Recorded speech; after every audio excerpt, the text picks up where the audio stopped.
Bem, eu te convidei porque, primeiro, apaixonado pelo assunto, óbvio, e um prazer estar contigo, mas todo mundo quer saber, né? Esse mercado, essa tendência, esse movimento que está acontecendo. Mas antes, eu queria que você contasse um pouquinho de como você chegou, né? Na Posiciona e como que veio, saiu do mundo da venda e veio para o mundo da formação, da criação de objetivos. Perfeito, acho que é uma pergunta bacana. Eu falo sempre que eu nasci vendedora, né? Manhã tá aqui, vai me deixar, vai ser a prova disso. Mas desde muito criança, eu sempre gostei desse movimento, eu sempre gostei de ter independência, né? E eu descobri que uma das maneiras de eu ter independência era ter meu próprio dinheiro, e uma das maneiras de ter meu próprio dinheiro era mais fácil, era vendendo alguma coisa, né? Então comecei vendendo geladinho, depois fui vender uniforme em escolinha, bloco de carnaval, depois trabalhei em loja de shopping, fui no Elite no shopping, trabalhei em loja de sapato, farmácia de manipulação, livraria, enfim. Entrei na faculdade de administração e achei que, puxa, agora vamos falar sério, já deu esse negócio aqui, né? Eu agora quero trabalhar fazendo outra coisa. E aí, administração, me apaixonei pelo marketing, falei, não, marketing é... Eu não vendi a mãe porque ninguém encontrou, me deu um bom, entendeu? Mas até hoje tá aqui. Brincadeira. Mas aí eu fui para a faculdade de administração, me apaixonei pela área de marketing. Mas aí falei, não, marketing é muito perto de vendas, eu preciso mudar de áreas, né? Trabalhar na área de finanças. Eu falei, eu gosto de números, adoro números, mas eu preciso de mais vucu-vucu, mais animação. E aí Tentou sair de tudo que é jeito da venda. consegui, fui trabalhar com educação corporativa. Falei, pronto, eu amo, eu vou me comunicar, eu vou compartilhar, né? Eu vou trocar e blá, blá, blá. E comecei a trabalhar com educação corporativa.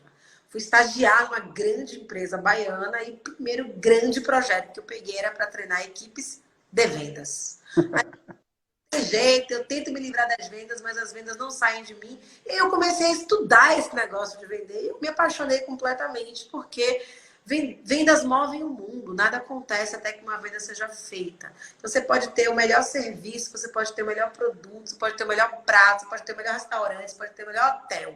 Se ele não estiver lotado, gente, não adianta nada. E para que ele esteja cheio, não adianta ser bom. Tem, claro, um processo de construção de reputação, mas sim há necessidade de um processo de vendas. E não tem jeito, né? Tudo é venda.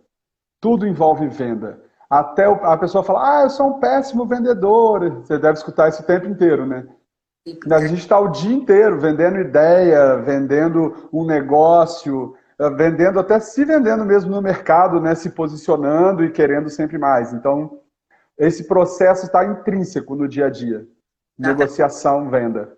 Vou dar um spoiler aqui que eu não tinha dado ainda publicamente, tá? Mas esse ano sai um livro novo e provavelmente o nome do livro vai ser Vendas Movem o Mundo.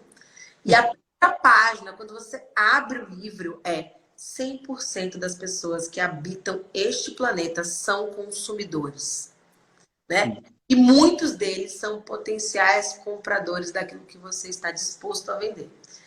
Então, assim, ampliar um pouco esse olhar para que o mundo gira de fato em torno das vendas. Porque imagina o que a gente está vivendo hoje, Ramada. Se as pessoas não vendessem, se as empresas não sobrevivessem, elas teriam que demitir. As pessoas, quando são demitidas, elas perdem renda. Se elas perdem renda, elas perdem a possibilidade de consumir. Se elas consomem menos, as empresas têm que produzir menos. E com isso, as empresas demitem. Né? Ou seja, quando a venda não acontece, né, isso significa que a gente vai entrar num ciclo vicioso. E isso é péssimo. Então, a venda, ela move o mundo a partir do momento em que ela aquece também a economia. E foi o maior medo, né, de quem trabalha, de quem vive em sociedade, de todo mundo. O que vai acontecer agora? Tudo fechou, os serviços que não são essenciais fecharam, as escolas fecharam, como a economia gira? E você traz uma coisa do essenciais, porque assim, o governo classificou como essencial, né, os serviços de saúde, alimentação, nesse caso os supermercados, né, porque os restaurantes ficaram completamente fechados, food service já era. Mas eu sempre falei isso para as pessoas que trabalham com vendas, que precisam vender, né? A pergunta que eu mais ouvi no começo da pandemia foi, Carol, como eu faço para vender na crise? E a minha resposta sempre era uma outra pergunta, que é por que você quer vender no meio de uma crise? E se as pessoas respondiam, porque eu tenho um boleto para pagar, porque o negócio não pode quebrar, porque eu tenho um funcionário, blá, blá, blá, eu falava a resposta errada. Você precisa vender porque o seu serviço, o seu produto, ele é essencial para alguém. Então, a Daiane, minha manicure, por exemplo, está aqui me pilhando. E aí, cara, vai fazer amanhã ou não vai fazer amanhã?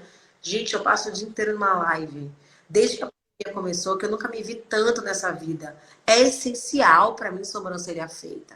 É essencial para mim meu botox em dia. É essencial para mim as minhas unhas feitas. Então, aquilo não foi classificado como um serviço essencial, mas aquilo para mim, para que eu continuasse, para que eu sobrevivesse, era importante. E é por isso que vários setores da economia, né, tiveram que encontrar outros canais, ou seja, como é que eu faço para conectar aquilo que eu tenho a vender com pessoas que precisam comprar? E aí veio todo esse boom da digitalização, mas não é só uma questão de vender de forma digital, mas é de ser encontrado de forma digital, é de interagir de forma digital. Eu não sei você, tá? Mas eu acho que eu nunca me conectei tanto a tantas pessoas como nesse momento de eu ficar distante. Então é uma questão de, né, ressignificar alguns paradigmas. Ó, Fabi, tamo junto, Fabi. Lindo aqui, ó, super agradecido e é bonito isso, né? Porque deixa não só o conhecimento, mas deixa a marca pessoal também, né, Carol? Então, assim, isso me encanta, é o propósito. Acho que você falou muito bem. Quando você, eu tenho um restaurante, para quê? Para vender comida? Não. Vender momento, vender experiência, vender muitas coisas. O alimento é o produto final, mas se você foca naquilo, você restringe muito o seu negócio, né? Então, abranger esse pensamento lá desde o início e entender por que a pessoa vai chegar até você. O que ela Exatamente. está buscando? Se você não consegue enxergar isso, né, que é o por que você faz o que você faz. Eu falo isso direto com a minha equipe. Eu falo, tem duas perguntas que você tem que se fazer o tempo inteiro, que agora eu ampliei para três, tá? A primeira pergunta é o seguinte: para que você está fazendo o que você está fazendo? Para quê? Para quê? Qual é o objetivo? Vai impactar quem? Vai mudar a vida de quem? Vai resolver o problema de quem? Então, assim, para que você está fazendo isso? A segunda pergunta é: por que é que você está fazendo desse jeito? De tantas opções que você tinha, por que você decidiu esse caminho? E a terceira pergunta é: para quem que você está fazendo isso? É para você, é para o seu ego, para o seu cliente, é para a sua familiar, né? Porque tudo isso muda tudo. Então eu sempre falo isso: se você não sabe para que você está fazendo uma coisa, pare de fazer essa coisa. Se você não sabe por que você está fazendo desse jeito, pare para pensar se, puxa, realmente esse é o melhor jeito. E outra coisa, se você não sabe para quem você está fazendo, a probabilidade de você estar fazendo do jeito errado é muito grande. Então, assim, é muito importante a gente ampliar o nosso olhar sobre vendas, como você falou, né? Eu não tenho restaurante para vender comida, gente. Comida, eu faço em casa. Comida lá escrito no micro-ondas, cara, tá tudo certo. Né? Miojo com nuggets é comida. Então, não é isso. É toda uma experiência e a experiência vai sempre passar por essa questão do ser humano, da maneira como o ser humano lida com esse processo todo. Acho que a primeira pergunta que você escutou muito já foi dita, mas acho que a segunda pergunta que foi mais escutada é: Carol, quando volta a venda, quando o mercado aquece, o que vai acontecer? Ninguém vai querer sair de casa, pelo amor de Deus. E como que é o mercado agora? Isso eu nunca esqueço. Para mim foi muito marcante a live que eu fiz aí com o time do Clube Med, porque tava todo mundo fechado, né? Aquele pânico todo.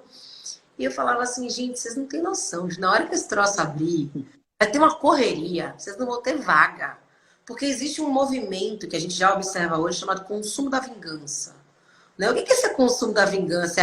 Não, passei muito tempo dentro de casa cozinhando para mim mesmo, agora eu vou no restaurante cara, eu vou comer, vou me esbaldar, né? Eu vou comprar uma bolsa bonita. Já que eu passei meses, né, sem usar um salto alto, eu vou botar um salto 15. Então, assim, as lojas da Louis Vuitton, né, na China, tinham filas de fazer volta. Assim, Louis Vuitton, uma bolsinha que aqui no Brasil não custa menos de 10 mil reais, tá? Então, assim, existe todo esse movimento de um consumo que a gente chama de consumo da celebração. É claro, existe um consumo muito mais consciente hoje, as pessoas estão muito mais preocupadas, né, com o envio de carbono, com a sustentabilidade das empresas, onde é que é fabricado isso, e todo o resto, e até a questão da subsistência mesmo. Então, a gente tem, por outro lado, esse consumo que é um consumo de celebração que eu vou esbanjar. Agora, o que que eu acho que fez a diferença para quem saiu na frente, tá? Quem entendeu muito rapidamente que, primeiro, não existe voltar ao normal. Esquece esse negócio. Não é passageiro, nunca mais, como diria Lulu Santos, nada do que ficar de novo do jeito que já foi um dia. Então, já deu, gente, é isso aqui, ponto, acabou. E o segundo ponto é que, assim, não é novo normal, cara. O nome disso é vida. Assim, vida. Outro dia alguém falou pra mim, Carol, mas você não tem problema? Eu falei, eu tenho uma porrada. Cara, por que eu vou ficar mimizando na internet? Todo mundo se ferra na vida em algum momento. Tá tudo bem, faz parte do jogo. Ai, não, vou ficar aqui chorando. Ai, coitadinha de mim que tô sofrendo. Porra, eu sou uma privilegiada do caramba, sabe? Tem muita gente sofrendo muito mais do que eu. Então, assim, as pessoas gostam dessa coisa, da jornada do herói, né? Do excesso de vitimização. Gente, isso pode até servir para te dar seguidor, para te dar like. Mas isso não gera lead. Então, assim, é muito importante a gente ampliar o nosso olhar para essa perspectiva que é muito diferente. A gente vive uma sociedade de espetáculo. Eu acabei de falar isso no evento que eu estava agora. Eu falei assim, por que eu não estou mais no LinkedIn? Porque o LinkedIn é legal, tenho 25 mil seguidores lá e um monte de gente que não agrega, que não troca, que só quer que eu fique postando lá coisinha fluff, de isso aqui. Não vou fazer isso. Eu sou a Carol e a Carol autêntica não cabe no LinkedIn, a Carol autêntica cabe no Instagram. Então, assim, aqui Expansiva, feliz. é exatamente isso. Então, quando a gente pensa nesse processo de vendas, é muito importante observar que a sua estratégia, ela tem que ter muita conexão com o seu público. Então, assim, não vai voltar ao normal, né? Como diz manhã, engula o choro. Não vai voltar ao normal. Não tem novo normal. O que tem é isso e vai engolir, né? Assim, e reclame, porque senão vai ficar sem janta. Então, assim, é mais ou menos isso. Então, quem capturou essa mensagem muito rápido e rapidamente passou por um processo de se beneficiar do caos, ganhou em vantagem competitiva, né? Adaptabilidade, né? Tem que se adaptar. Tem que responder à crise. Se adaptar é dar um jeitinho. Ser resiliente, suportar. O mundo hoje pede por antifragilidade, que é, como diria a manhã, o que não mata engorda. Então, assim, caiu no chão, dá uma sopradinha lá, engole, porque aquilo vai te fortalecer. Então, o nosso desafio hoje, Ramadã, é a gente se beneficiar com o caos. Tá um caos e vai continuar um caos por muito tempo. Por muito tempo. É que a gente, é assim, se você decidiu continuar neste mundo, por algum motivo, né? Você só tem uma opção, é seguir em frente. Então, isso em vendas na vida. Então, é importante. Eu vou escrever, mãe, um livro, viu? O que eu aprendi com manhã. Se prepare, tá um ponto de bala já. Né? Comentando também, tem uma galera bacana. Tem. O Bruno aqui, Dias, perguntou sobre consumo na classe C, D e E. Está retraído. Bruno, eu acho muito. Vou te dar um exemplo, tá? Telefonia móvel, o consumo da classe C, D e E aumentou muito. Até porque aquele microempresário que começou a vender de forma digital entendeu que investir na internet de banda larga e investir num aparelho de celular melhor era importante para o seu negócio. Então, cresceu até nesse tipo de classe. Então, assim, é claro que tem setores da economia que foram muito mais impactados, mas, de uma maneira geral, a perspectiva econômica, ela, claro, sofreu um baque, nosso PIB diminuiu, aquela conversa toda, mas a gente está assustado. Então, assim, a 25 de março, que é uma rua que tem aqui em São Paulo, de comércio popular, cara, quando abriu pela primeira vez, o povo estava se soqueando na porrada, né? Por quê? Porque as pessoas querem voltar a este processo. Então, eu compro, não é só para eu consumir, eu compro para gerar renda a partir daquilo ali também. Então, assim, tem um consumo que é de subsistência, que eu vou comprar o mínimo necessário, como diria a manhinha, né? Nada de luxo, mas, por outro lado, é muito importante também a gente observar que as pessoas compram para gerar mais renda. Então, eu vou lá comprar caixinha de bala para vender no farol. Cara, eu estou movimentando. Então, de uma maneira geral, a gente percebe esse aumento aí e muito impulsionado pelos canais digitais, sem dúvida. Os canais digitais, a gente teve 7,9 milhões de pessoas comprando pela primeira vez na vida, de forma online. Então, existia muito medo, né? Isso se propagou agora, né? exatamente. Então, de uma maneira geral, tem muita oportunidade rolando. Agora, quem se ligou rapidamente no movimento e se ajeitou, né? E se beneficiou desse processo, sem dúvida, saiu na frente. sobre, né, essa volta e esse aquecimento que a gente está vivendo, assim, felizmente na hotelaria, nos restaurantes. Eu queria tirar um pouquinho do foco agora, assim, do mercado, da venda. Queria trazer para um ponto muito bacana que você trouxe, que é storytelling, né? Que nada mais é que contar a história do seu produto, né? Saber apresentar o produto.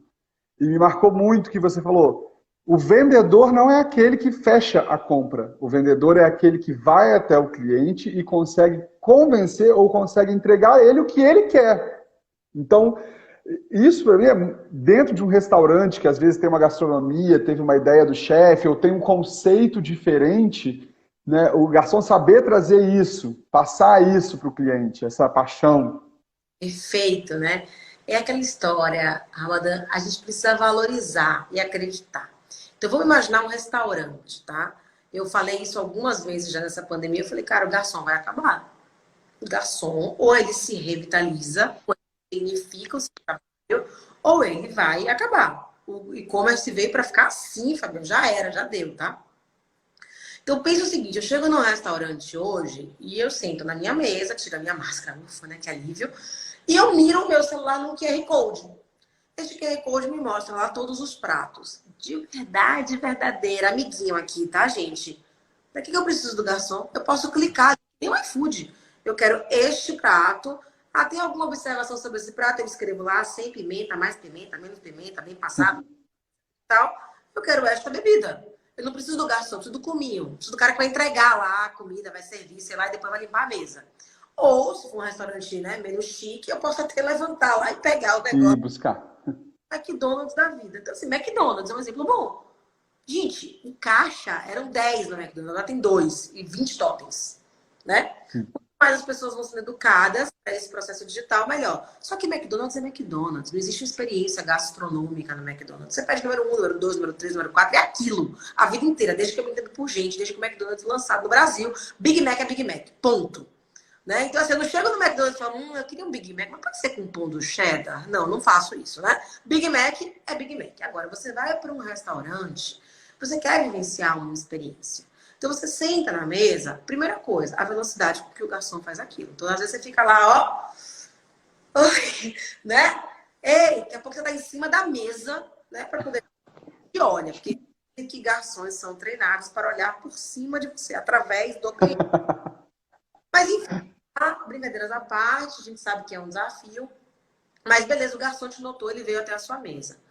Meu, para tirar o pedido, simplesmente para dizer, olha, eu quero um bife não, né? Um filé mal passado, um filé ao ponto, né? Com esse arroz, sei lá o quê.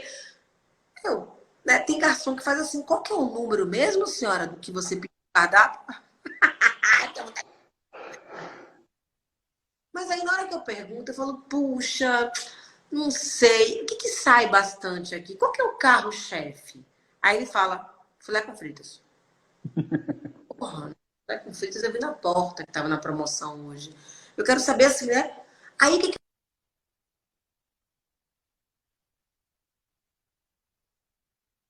imagina que esse garçom tem que fazer agora, né? Que tipo de experiência você gosta de viver? Hoje o seu paladar tá mais pro quê? Pra uma coisa mais cítrica, para uma coisa, né? Enfim, ele precisa fazer uma pergunta, duas, para poder me orientar. Não adianta também o garçom encostar na mesa e sair declamando, né?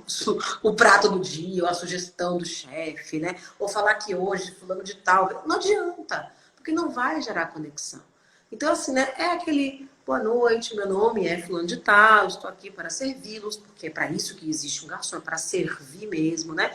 Como posso tornar a sua noite mais feliz, o seu almoço maravilhoso? Se um dia um garçom fizer isso comigo, eu dou 50% de gorjeta, tá? Porque, mas enfim, é uma besteira que qualquer um poderia fazer. Aí você fala lá, oh, tudo bem, Bruno, tudo bem, Maurício, tudo bem, sei lá, quemzinho. Olha, acho que hoje eu vou ficar com esse daqui. Ah, excelente escolha. É uma coisa que sai muito, que é muito parecido com esse, já que você sempre pega esse prato. Esse que a senhora já provou? Ah, não. Meu, ele tem que dialogar. Ele tem que criar essa experiência. É a mesma coisa em relação à bebida, gente. Assim, beleza, nem todo restaurante tem um sommelier para saber o que harmoniza. O garçom tem que ter uma ideia para poder passar uma noção para o cliente. O garçom ele tem que ser capaz de escrever um prato de um jeito que você fique salivando só de pensar naquilo. Então, para ler as características, né? Então, ó, esse filé aí é filé mignon de primeira, viu? Tem duas batidas que a gente dá de um lado com um martelo, duas do outro. Aí a gente esfrega ele no sal grosso e frita. Não funcionou, né? É diferente, olha, esse filé mignon, suculento, né? Ele vai ser ainda preparado com muito carinho dentro da nossa cozinha. E aí, levemente salpicaremos determinada coisa. E aí, ao ir para a chapa, vai soltar aquele não sei o que lá, aquele processo de cocção e blá blá blá, porque eu não entendo disso. Eu quero, eu não sei o que é. Já água a boca. Então, assim, muda tudo. A maneira como você apresenta, a maneira como você fala, tudo isso muda. Né? E tem uma coisa que a gente sabe que acontece no restaurante, são duas coisas, né? Que é assim, se aquela mesa está ocupada, tem que estar consumindo. Sim. Né? Tudo bem, no rodízio você dá uma segurada, pô, mas no alacarte, meu, devia terminar, a água, o garçom tá com a outra lá, mas uma água, senhora, é diferente de aceito água, vou lá dentro pegar, pego o horário, etc e tal. Tem que ter. Ser gentil é uma coisa, né? Ser vendedor é outra. Estar ali atento. Muito do que você falou para mim é um interesse genuíno, né? Não só no cliente que está na mesa, mas de conhecer o seu trabalho. Então, assim, ser especialista no que você faz. Quais são os aromas? Quais são os sabores? Quais são as técnicas? De onde vem essa inspiração desse bendito prato? Se é o prato do dia, por que é o prato do dia? É uma data especial? O que aquela pessoa está fazendo ali, né? É fazer parte do momento. Não só estar Tem figurando. um restaurante que eu vou muito aqui em São Paulo, que eu gosto demais. Eu sou descendente de italiano, né? E tem toda uma história já quando você entra no restaurante, né? Esse restaurante foi fundado por fulano de tal, os pais delas vieram da Sicília, né? E ela sempre gostou de cozinhar. Até hoje, todos os pratos são preparados pessoalmente pela chefe, não sei das quantas. Eles não têm cardápio, né? Então, assim, ele declama mesmo, né? É muito fofo. O garçom ele encosta na vida e fala assim: olha, eu vou começar pelas entradas. Aí você fala, ele fala assim: ó, o valor é esse aqui para tudo. Vou começar pelas entradas. E aí ele começa a contar a história dos pratos. Olha, nós temos aqui uma berinjela com não sei o que lá, acrescido de não sei o que lá, que super combina com a noite quente de hoje, né? E que não sei o que vai harmonizar. Cara, é incrível. Aí eu falo assim: ó, só pode escolher um, né? Cai esse negócio aí, né? Então, assim, faz muita diferença esse como, que é a mesma história. Às vezes é a história do o chefe fez essa comida para quando você vai num Paris 6 da vida, sei lá, né? O que eles colocam lá? Ai, não sei o quezinha Caio Castro, né? Você vai remeter, é uma história, né? Não foi ele que desenhou aquele prato, é um prato que ele gosta, ou sei lá, talvez ele nunca tenha ido lá, enfim. Mas história, e isso gera conexão. São as histórias que aproximam as pessoas. E principalmente dentro do estabelecimento de serviço, né? Porque a fidelização, o retorno é a garantia da venda. Então, se o cara foi e ele não teve uma boa experiência, ou se não encantou, ele vai em outro, restaurante, hotel. É um mercado muito grande, a competição é muito acirrada. Muito. Então, estar dentro desse processo de profissionalização. E tem um detalhe muito importante. Alexandre Zivinic é um dos maiores especialistas, tá? Em encantamento do país, eu diria até do mundo, tá? Porque o cara é internacional, tá aqui nos assistindo. Ele é prova do que eu tô falando aqui. Hoje a gente tem uma questão muito importante no atendimento, que é a reputação. Então, na hora que eu vou no seu restaurante e eu gosto, eu dou 5 estrelas, eu recomendo, eu volto. Na hora que eu vou no seu restaurante, eu não gosto. Eu sou mal atendido. A comida chegou fria. Fui outro dia numa pizzaria que primeiro esqueceram o pedido, trouxeram só o das crianças, não trouxeram o meu. Aí quando chegou o meu, você não vai acreditar. Eu pedi uma pizza de rúcula. E tinha uma lagarta na rúcula. Ah, Aí uh, Olha, meu, puta, pode acontecer? Pode. Mostra que é fruta fresca, que é orgânica, sei lá. Né? Mas a maneira como a situação foi tratada foi a pior possível, entendeu? Então, assim, na hora que isso acontece, eu tô aqui numa live, não tô citando o nome do restaurante, mas eu poderia fazer isso. Eu poderia ir lá e colocar no meu LinkedIn com não sei quantas mil pessoas, eu poderia ir no meu Instagram e colocar uma hashtag. Então, assim, hoje em dia, é um fenômeno que não é o boca a boca, é o boca no mundo. Então, se antes alguém que estava insatisfeito falava para 10 e um cara satisfeito falava para 3, hoje, quando eu jogo isso na rede, eu falo para milhões. Se seu post viraliza, aí já era. Olha lá, tem gente dos Estados Unidos aqui, que é o Slibni, que está falando direto de Orlando. Tem o Marcos também, que está falando direto do Japão. Olha que live internacional é essa, né? Ah, Maravilhoso. É muito carinho, né? É uma rede de amigos, né? Não é nem só de trabalho, de profissionalismo, é realmente assim, é rede de carinho, é um propósito maior. A gente, quando pensou, né, no ritual da hospitalidade, claro, a gente tem muito essa coisa de receber, entreter, serviço, técnica, mas assim, a gente tentou realmente trazer uma visão 360 para as pessoas saberem que não é só aquilo, não é só saber carregar o prato. Não é só saber abrir a garrafa de vinho, não é só saber o que é o vinho. É relação humana. É muito mais profundo do que isso. Mesmo que você esteja, né, empresa com particular, enfim, tem várias nomenclaturas técnicas, mas são pessoas. Né? Você está atendendo uma demanda e uma necessidade de uma pessoa. Então, a história do seu produto, né, te coloca no diferencial, que é o que todo mundo busca, né? Ser diferente ou ser mais atrativo para o consumidor. perfeito. E se você trabalha numa empresa de serviço, né, um restaurante é um prestador de serviço, de alguma forma, você tem que servir. E é diferente você se servir de e você servir a. Então, assim, ó, esse conceito é bacana, isso dá um post bonito, tá?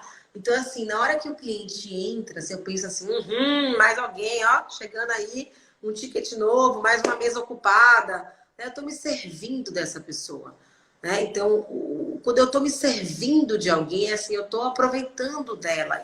Não é no sentido ruim da palavra, não. Mas eu só tô preocupada com o que ela vai deixar, com a gorjeta, com o que ela vai consumir. Então, quando eu falo de empresa de serviços, é claro que se servir das pessoas vai fazer parte do jogo em algum momento. Mas o nosso desafio é estar a serviço, é servir a.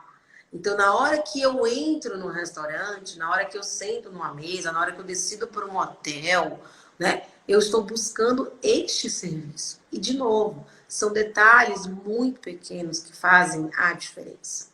Então, se você vai para um hotel, por exemplo, e você chega no quarto e a cama está esticada, ok, né? Eu vou dar, que legal, deixa eu tirar um stories, a cama estava arrumada. Não, eu espero uma cama arrumada. Agora, se você chega no hotel e descobre que você ama Heineken, né? Ou ama Corona, e deixam ali um baldinho de Corona, meu, tu posta, tu comenta. Você fala, isso que é coisa maravilhosa. Agora, tem um desafio. Sabe qual é o maior desafio do encantamento? É que quando você encanta, aquilo meio que se torna default. Então, se Uhum. for de novo e não tiver o baldinho de caiu muito o serviço. Ó, não tá tão legal. Já foi melhor. Na verdade, você chega num restaurante e aí a gente vai pensar que são pessoas, como você falou, né, o tempo inteiro. Né? Aqui no Japão, quando entra um cliente no comércio, todos falam, sejam bem-vindos em voz alta, né? Que legal, obrigada, Marcos, por Dica boa, dica boa. essa dica com a gente. Então, pensa que você está num restaurante ou está num hotel, enfim. Esse cuidado são pessoas lidando com pessoas. Então, por mais que você treine, por mais que você padronize, eu falo muito isso, né? Você pode dizer para as pessoas o que fazer. Você pode dizer para as pessoas como fazer. Mas você não pode fazer com que as pessoas se importem. O como cada um decide atender é muito pessoal. A não ser que você bote uma câmerazinha, um chip aqui, né, na testa de todos os seus garçons e fique monitorando como é que ele atende o cliente. Então, a partir do momento em que você contratou, em que você treinou e que você deu a bandeja na mão dele, cara, é ele que está cuidando do seu cliente. É ele. E aí, aquela história é muito pessoal. E é muito pessoal, não só de que as pessoas diferem entre si. Eu sou uma pessoa hoje, sou uma pessoa semana passada que estava de TPM. né? E semana que vem, se Benjamin não bater essa meta, né? Eu vou ser outra. Né? Então, assim, eu também tenho dias bons, tem dias ruins. Então, assim, como que você faz para poder criar, né, uma cultura que estimule as pessoas? É a história da Disney, né? Adoro falar de Disney. O Alexandre, não sei se está aqui ainda, mas ele é um mega especialista. Mas assim, na hora que o cast member ele sai lá do bastidor e ele vai pro palco, tem um espelhinho. Pra ele olhar e dizer, ó, sorriso no rosto, porque agora Showtime. showtime. Então a mesma coisa acontece. Então, assim, claro que cada um vai dar o seu toque pessoal, mas é muito importante, os donos, principalmente, os empreendedores que investem nisso, prestar atenção, porque não adianta você ter um restaurante bem localizado, não adianta você ter pratos extremamente bem elaborados, não adianta você ter fornecedores das melhores marcas, não adianta seu valet ser de graça. Se quando você sentar na mesa, o serviço deixar a quem? E por outro lado, né? Se você deu uma brecha, cara, o cliente sempre vai querer mais. Aquilo vira padronização. É a história do Uber. No começo do Uber tinha sempre balinha. Meu filho, todas as vezes que entra no Uber e não vê balinha, ele se frustra. Por quê? Porque virou padrão para ele daquilo. Então, assim, é uma faca de dois gumes. Por isso que em algum momento é importante mesmo você estipular processos. Porque se o tempo inteiro também você abre exceções, você fica refém, né, de uma coisa que não existe, que é o bom senso. Eu não sou especialista nesse segmento, não. Então, eu tô falando aqui coisas como consumidora também, tá? Nossa, mas melhor que isso, impossível. Você é o final, né, de tudo que a gente planeja, de tudo que a gente se propõe a fazer. Tá lá o cliente, tá lá a Carol sentada na mesa, feliz com a família e com as crianças. Então, é lindo isso, pô, porque... Tem? Hã? São bem exigentes, né? São bem exigentes, são bem falonas. Eu adorei, puxaram muito. Família linda. Aqui, ó, uma pergunta, Carol. Você entende que padronização do atendimento estilo McDonald's da vida é um modelo positivo de atendimento? Olha, eu acho que sim. Sabe por quê? Quando eu vou no McDonald's, eu sei o que me espera. Quando eu vou no Ibis, eu sei o que me espera. Então, assim, quando eu vou no Outback, eu sei o que me espera. Então, assim, é muito bacana quando você consegue criar um pouco. Quando eu vou no Pets, né? Eu sei o que me espera, eu vou comer de pé. E tá tudo bem. E são tipos de produtos, né? São tipos de propostas. Então, Então, assim, outro dia eu falava, vamos andar 4 quadros até a Rua dos Pinheiros para comer no Pets. Eu falei, ah, não, gente. Ah, andar um monte para ficar comendo de pé. Mas as pessoas vão para comer de pé, tá dado. Então, assim, quando você padroniza, você se posiciona. Né? Eu lembro que em Salvador, né, eu sou de lá, tinha um restaurante muito famoso, que eu sinto muita saudade, ele não existe mais, fechou as portas, que era o Baby Beef. E no Baby Beef tinha um anão que abria a porta. Gente, não existia pensar em chegar no Baby Beef e o anão não tá ali para te receber. Né? Eu até pensava, esse cara trabalha 24/7, porque toda hora, depois que eu descobri que eram dois, tá? Só depois que eram dois. Criou-se um padrão. Então, ir ao Baby Beef e não ter o couvert, né, que era sempre um pãozinho de queijo, com uma cenourinha cortadinha, com um gelinho. Meu, se eu chegar no Baby Beef e não tiver isso, caiu o padrão, não é bom. Então, assim, é legal você estabelecer um padrão. Quando você vai para uma Disney, eu estava olhando hoje no meu Facebook, eu fiz vários vídeos há 4 anos atrás falando de experiências de encantamento, né? Então, quando você vai na Disney, o time tem uma cultura de atendimento e experiência lastreada em algumas chaves, né? Que eles chamam lá as chaves que norteiam a tomada de decisão e permitem essa autonomia, mas eles têm isso que permite no sangue. na fila como o Ramadã foi. Mas você vai ser encantado em algum outro momento da sua experiência. Então, em algum momento vai acontecer uma experiência que você vai dizer uau. Só que ao mesmo tempo a Disney sofre. Porque quando você vai na Disney, você entra no banheiro do Magic Kingdom numa segunda-feira e tá imundo, o que, é que você pensa? Ai, a Disney não é mais aquela. Porque você tá sempre. Não é nem que tá imundo, porque não tá imundo, mas sei lá, tem lixo transbordando no banheiro lá. Você fala, meu Deus do céu, né? Mas então, assim, qualquer coisa também que sai já é uma crítica. Então, por isso que é legal você estipular um padrão. Então, assim, se eu chegar no Ibis, hoje eu não vou reclamar porque não tem água no frigobar. Eu sei que padrão é esse. Se eu chegar no McDonald's e não puder trocar, né, o que eu vou comer no sanduíche, eu não vou brigar com isso. Eu sei, o padrão é esse. Então, acho que é legal você estipular um padrão para que você possa construir junto ao consumidor um posicionamento. Eu acho que falando também de McDonald's, né, uma coisa que eles fazem muito bem, que é um tema também que eu quero discutir com você, é upsell e cross-sell, né? Eles são, assim, a dinâmica de preço do cardápio, tudo, o marketing, tudo é feito para que você compre o maior, para que você compre o combo, para que você leve a sobremesa. Agora eles estão lançando nuggets. Eu vi a propaganda do nuggets. Nossa, compre McNuggets, McNuggets. Então, já é uma coisa a mais que eles estão se propondo a vender. Exatamente. Mas é aquela história, pensa no restaurante. Eu trabalhei durante algum tempo com food service, né? E eu sempre falava da sobremesa. Eu falo, gente, a sobremesa tem que estar num totem, tem que estar na folha. Como é que chama aquela folha lá de botar um prato em cima? Aquele papel, O papel, o jogo americano. jogo americano. Tem que estar exposto. Por quê? Neurociência, tá? Na hora que eu entro no restaurante e eu vejo a sobremesa, antes de pedir a comida, eu já reservei um espaço no meu estômago para. Enfim, eu já disse pro meu cérebro, eu fui hoje no restaurante árabe, né? E aí, quando eu cheguei, tinha uma foto da torta, uma torta de chocolate. Cara, eu comi o almoço pensando na torta de chocolate. Então, assim, são técnicas que você faz, porque o estímulo visual, ele é muito importante. Então, por exemplo, um cardápio com foto, você vai no América da vida, você acaba escolhendo os pratos que tem foto. Às vezes você não consegue colocar foto de todos os pratos. Hoje, no cardápio digital, isso é possível, mas pode gerar confusão, porque pode ficar muito lento. Mas onde é que você vai colocar foto? Nos produtos que você quer dar mais saída, nos produtos que são seu carro-chefe, nos produtos que são mais bem avaliados ou que te geram maior rentabilidade, enfim. Então, quando você pensa na estratégia, e o McDonald's tem toda... talvez não é algoritmicamente falando, como a gente vê hoje essa questão de dados, mas todo movimento que acontece dentro de uma loja faz com que o meu McDonald's perceba que está na hora de lançar uma sobremesa nova, né? Está na hora de fazer um combo maior. Está na hora de apelar para esse negócio aqui. Então, ele está o tempo inteiro estudando os dados. Então, as notas fiscais que você emite, o cupom, ele fala o ticket médio, ele fala o tempo de espera, ele fala o produto que tem mais saída, o produto que tem mais rentabilidade. Então, dados são um novo petróleo, né?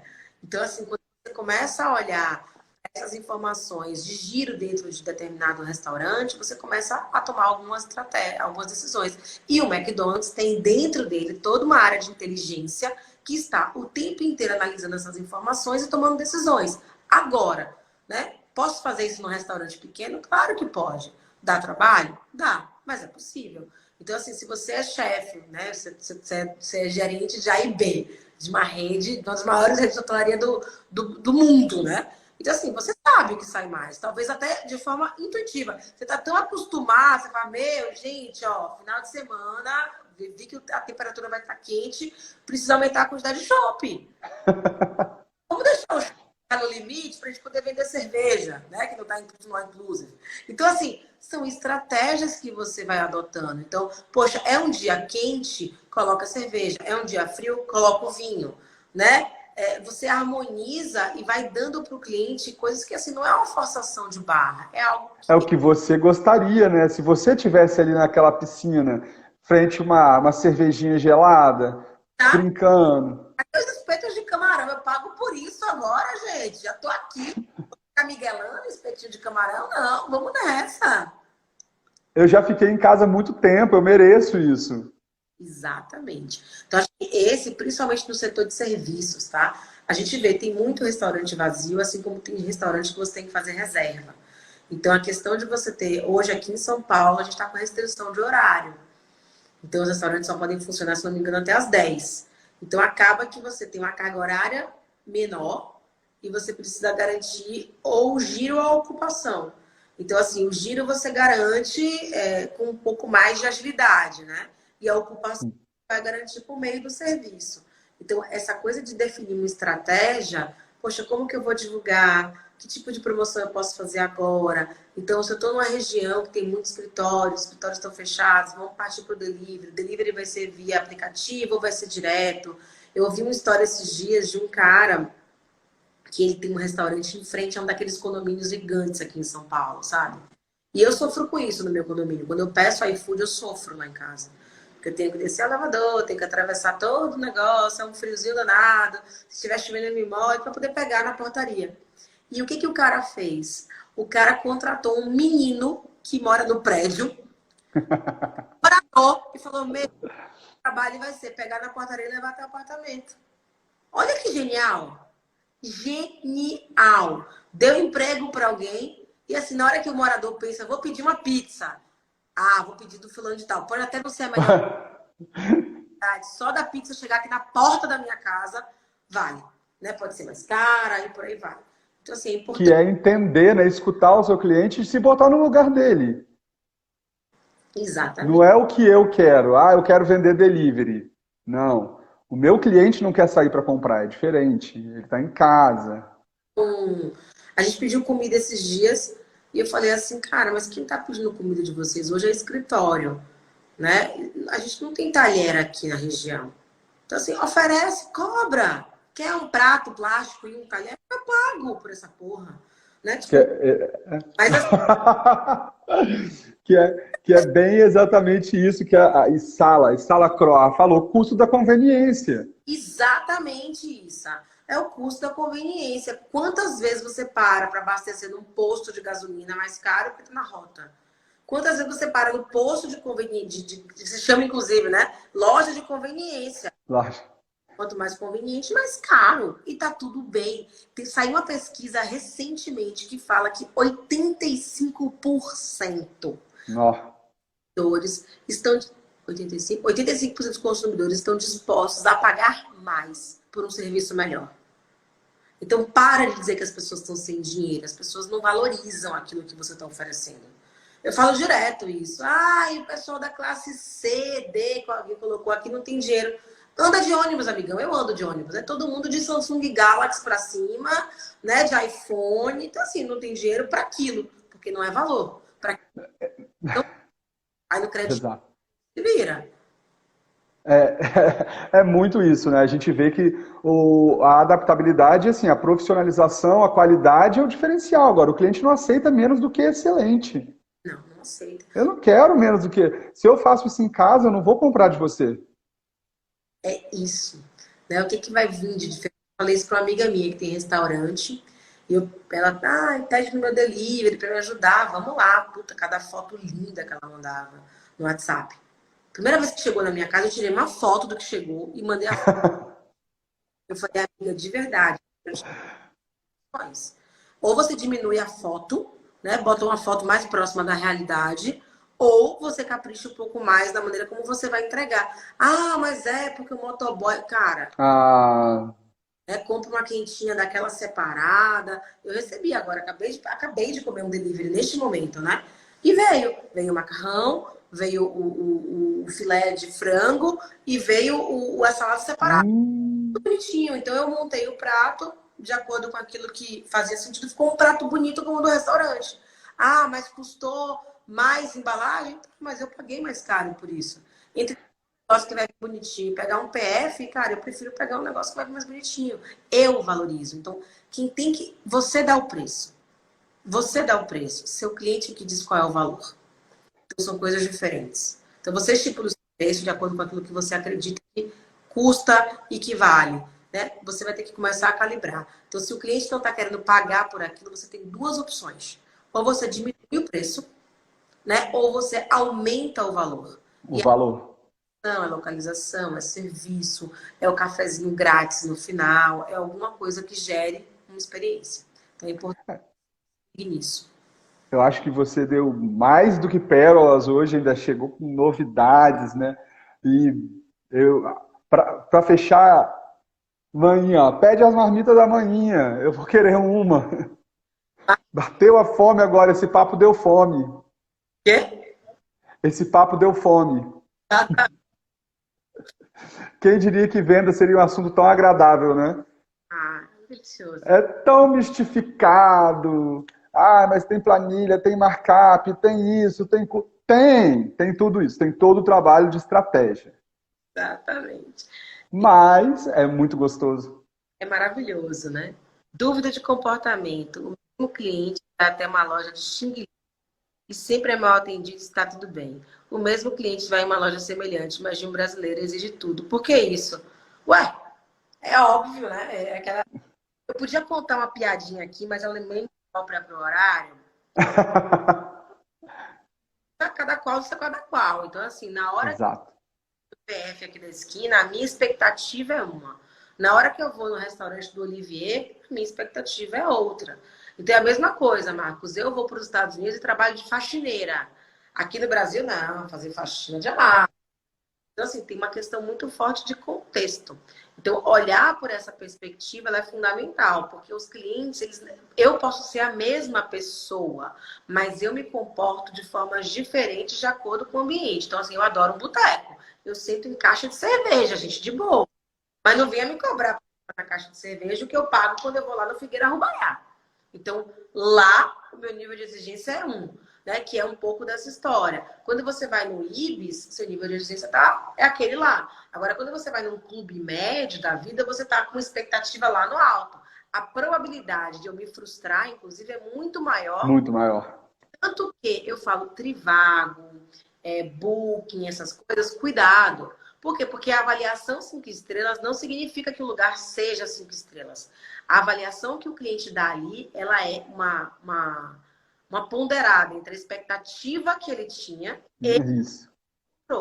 então, se você tem a expectativa muito alta, e se for ok, foi ruim. Agora, se você vai com uma expectativa muito baixa, como eu fui outro dia para um hotelzinho de quinta em Ilhabela, cheguei lá, tinha uma rede no quarto. Nossa, incrível esse lugar, né? Meu, até barata no quarto tinha, mas tinha uma rede. Eu esperava uma baratinha em algum momento, mas a rede não. Né? Então eu fiquei encantada. Por quê? Porque o dono que atendeu a gente, ele fez o ovo mexido como eu gostava. Então, assim, tem muito a ver com a expectativa que você cria. Eu queria agradecer muito, né? Acho que foi um encontro muito feliz nosso. Muito, muito feliz. Do Ramadã, entendeu? A menina, você não tem noção. Contribuir aí, acho que esse movimento que vocês criaram aí com o ritual da hospitalidade, ele vem bem a calhar. O mundo mudou e a maneira da gente oferecer serviços precisa, de fato, a régua estar mais alta. E nós Compartilhando, né? nós vamos falar exatamente disso, das carreiras de AIB, como evoluir, o que o cliente está esperando, como é que você se profissionaliza, tudo isso que você precisa para alavancar a sua carreira. Legal, legal. Madame, muito obrigada Carol, pelo convite. Conta comigo. muito obrigado.